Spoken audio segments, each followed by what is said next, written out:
IPL 2026 match নম্বর 14 Delhi Capitals এবং Gujarat Titans এর লড়াই আমরা দেখতে পারবো। দিল্লির ঘরের মাঠে এই ম্যাচ হবে। কেমন হবে দুই দলের সেরা একাদশ?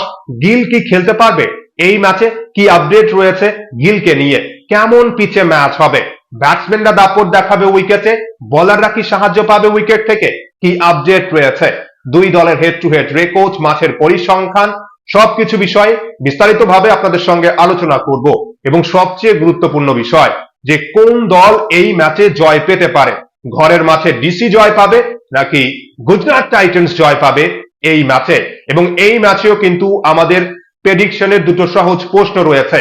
যাদের প্রেডিকশনের উত্তর সঠিক হবে তাদের মধ্যে থেকে লাকি একজন পাবে নিজের পছন্দের আইপিএল দলের জার্সি। তাই প্রেডিকশন করুন এবং জিতে নিন আপনার পছন্দের আইপিএল দলের জার্সি।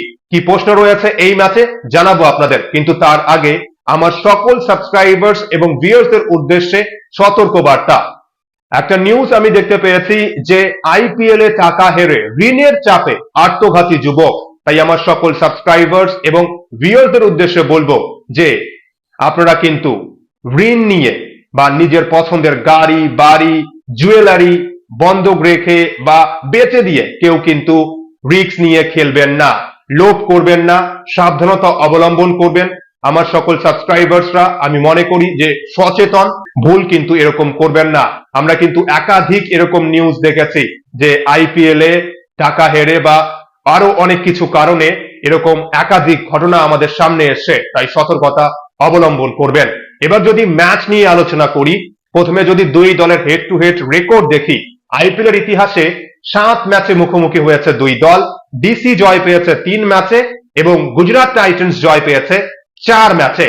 এবং শেষ 5 ম্যাচের রেকর্ড যদি আমরা দেখি, শেষ 5 ম্যাচের মধ্যে ডিসি 3 ম্যাচে জয় পেয়েছে এবং গুজরাট টাইটান্স জয় পেয়েছে 2 ম্যাচে।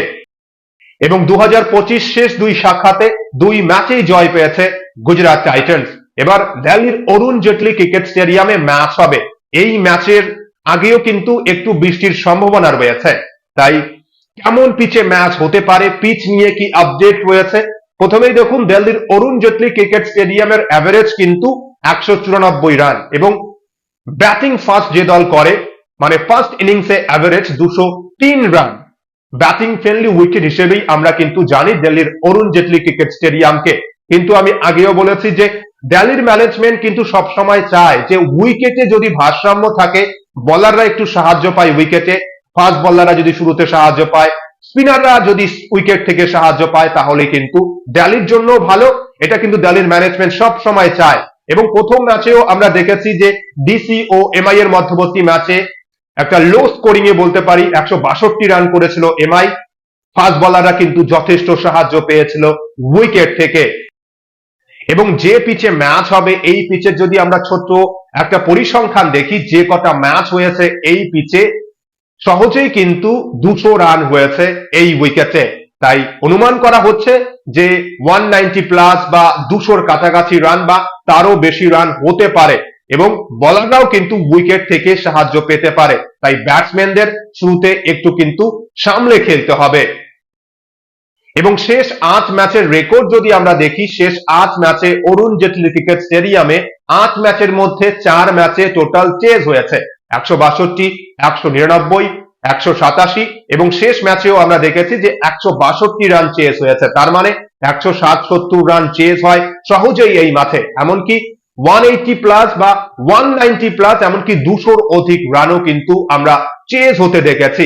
তাই যে দল প্রথমে ব্যাটিং করবে সেই দল অবশ্যই 180 এবং 190 প্রাথমিক লক্ষ্য থাকবে এবং এরপর যদি ভালো ফিনিশ করতে পারে তাহলে কিন্তু 200-র অধিক রানও হয়তো আমরা দেখতে পারবো।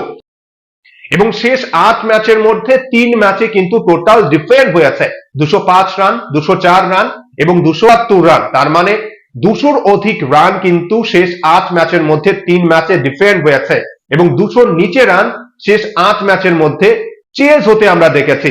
এবার দেখা যাক যে টসে জয়লাভ করার পর ক্যাপ্টেন অক্ষর প্যাটেল বা ক্যাপ্টেন শুভমান গিল কি সিদ্ধান্ত নেবে, ব্যাটিং করতে পছন্দ করবে নাকি চেস করার সিদ্ধান্ত নেবে এই উইকেটে। এবং এই ম্যাচে আমাদের প্রেডিকশনের প্রথম প্রশ্ন, তাহলে কোন দল জয় পাবে? দিল্লি ক্যাপিটালস নাকি গুজরাট টাইটান্স? অবশ্যই আপনাদের প্রেডিকশনের উত্তর জানাবেন কমেন্ট বক্সে। এবং দ্বিতীয় প্রশ্ন কি রয়েছে, প্রথমে আমরা একাদশ দেখে নেব, তারপর আপনাদের জানাবো যে এই ম্যাচের প্রেডিকশনের দ্বিতীয় প্রশ্ন কি। প্রথমে যদি আমরা গুজরাট টাইটান্সের একাদশ দেখি, কেমন হবে গুজরাটের শক্তিশালী একাদশ ডিসির বিরুদ্ধে? শুভমান গিল খেলতে পারেনি কিন্তু রাজস্থান রয়্যালসের বিরুদ্ধে, এবং সম্ভবত এই ম্যাচে তিনি খেলবেন এমনটাই আপডেট। ক্যাপ্টেন শুভমান গিল, সাই সুদর্শন, জস বাটলার, ওয়াশিংটন সুন্দর, Glenn Phillips, Rahul তিবাতিয়া, Rashid Khan, Kagiso Rabada বা হোল্ডার, এই দুই বিদেশির মধ্যে থেকে যে কোনো একজন খেলবে। সম্ভবত হোল্ডারকে আমরা একাদশে দেখতে পারবো। এছাড়াও বোলিং ডিপার্টমেন্টে প্রসিদ্ধ কৃষ্ণা, মোহাম্মদ সিরাজ, অশোক শর্মা রয়েছে, এবং ইম্প্যাক্ট প্লেয়ার হিসেবে শাহরুখ খানকে ব্যবহার করতে পারে, বা যদি প্রথমে ব্যাটিং করে তাহলে যে কোনো বোলারকে কিন্তু ব্যবহার করতে পারে গুজরাট টাইটান্স এই ম্যাচে। এবং দুই দলের শক্তি ও দুর্বলতা বিচার করার আগে ডিসির একাদশ কেমন হবে এই ম্যাচে। ডিসির একাদশ গুজরাট টাইটান্সের বিরুদ্ধে: ওপেনার রাহুল, নিশাঙ্কা, নীতিশ রানা, সমীর রিজভি, মিলার, ক্রিস্টেন স্টাফ, ক্যাপ্টেন অক্ষর প্যাটেল, বিপ্রাজ নিগম। বোলিং ডিপার্টমেন্টে কুলদীপ যাদব, লুঙ্গি এঙ্গিজি, টি নটরাজন এবং মুকেশ কুমার। এছাড়াও কিন্তু আশুতোষ শর্মা, পৃথ্বী শ, পোনেলের অপশন রয়েছে। এবার দুই দলের একাদশ, পিচ রিপোর্ট, মাঠের পরিসংখ্যান, সবকিছু বিষয়ে আলোচনা করার পর যদি দুই দলের শক্তি কোথায় এবং দুর্বলতা কোথায়, এবং এই ম্যাচে কোন ব্যাটসম্যানরা ভালো করতে পারে বা কি কি সিচুয়েশন হতে পারে। এবার প্রথমে যদি দিল্লিকে নিয়ে আলোচনা করি, দিল্লির ওপেনিং এ সমস্যা রয়েছে। দিল্লি ক্যাপিটালস কিন্তু দুটো ম্যাচে জয় পেয়েছে, লখনৌ এর বিরুদ্ধে এবং এমআই এর বিরুদ্ধে, কিন্তু দুই ম্যাচেই জয়ের নায়ককে সমীর রিজভি। ইম্প্যাক্ট প্লেয়ার হিসেবে মাঠে নেমে দুটো ম্যাচেই ম্যাচ উইনিং পারফরমেন্স তিনি করেছেন।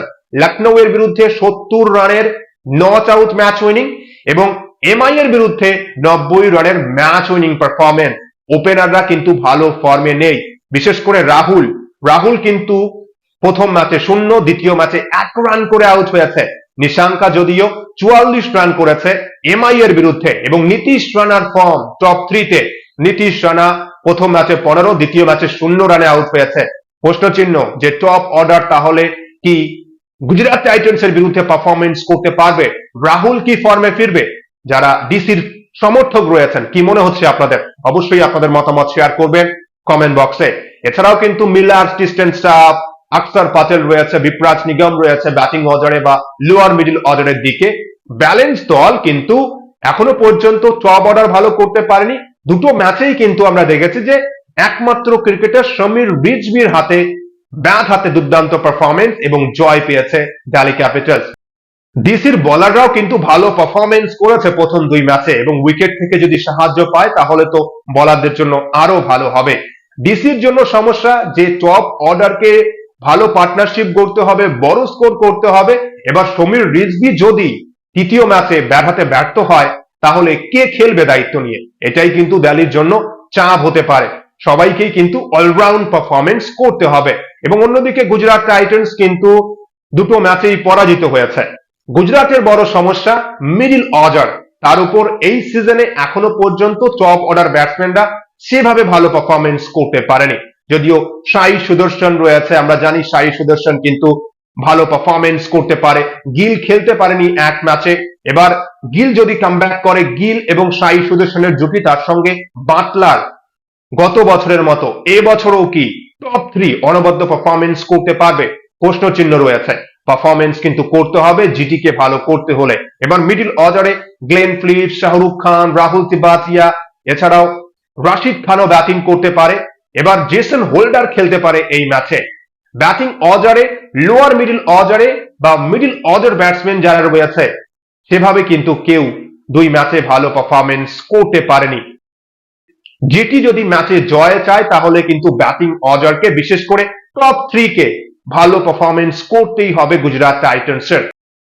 এবং গুজরাটেরও বোলিং ডিপার্টমেন্টে কিন্তু ভালো বোলার রয়েছে যারা কিন্তু ম্যাচ জয়ে গুরুত্বপূর্ণ ভূমিকা পালন করতে পারে। পিচ রিপোর্ট, মাঠের পরিসংখ্যান এবং দুই দলের একাদশ নিয়ে আলোচনা করার পর কোন দলের কোথায় সমস্যা রয়েছে বর্তমানে কি মনে হচ্ছে আপনাদের? তাহলে এই ম্যাচে কোন দল জয় পাবে? ঘরের মাঠে দিল্লি ক্যাপিটালস নাকি গুজরাট টাইটান্স কামব্যাক করবে এই ম্যাচে? এবং প্রেডিকশনের আমাদের দ্বিতীয় প্রশ্ন যে কেএল রাহুল এই ম্যাচে কত স্কোর করবে, রান সংখ্যা প্রেডিক্ট করতে হবে। এই ম্যাচে আমাদের প্রেডিকশনের দুটো প্রশ্ন যে কোন দল জয় পাবে, দিল্লি ক্যাপিটালস নাকি গুজরাট টাইটান্স, এবং প্রেডিকশনের দ্বিতীয় প্রশ্ন যে কেএল রাহুল এই ম্যাচে কত স্কোর করতে পারে, রান সংখ্যা প্রেডিক্ট করতে হবে।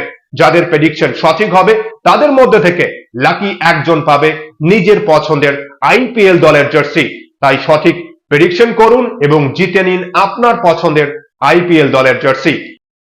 আমার সকল সাবস্ক্রাইবার্স এবং ভিউয়ার্সদের উদ্দেশ্যে আমার এইটুকুই আশা যে ভিডিওটিকে লাইক করুন, আপনাদের প্রেডিকশনের উত্তর কমেন্ট বক্সে শেয়ার করুন এবং কমেন্ট করার আগে ভিডিওটিকে হাইপ করুন, এবং যারা এখনো সাবস্ক্রাইব করেননি সাবস্ক্রাইব করে দিন, এবং যারা ক্রিকেট পছন্দ করে, প্রেডিকশন করতে চায়, তাদের সঙ্গে ভিডিওটি শেয়ার করুন।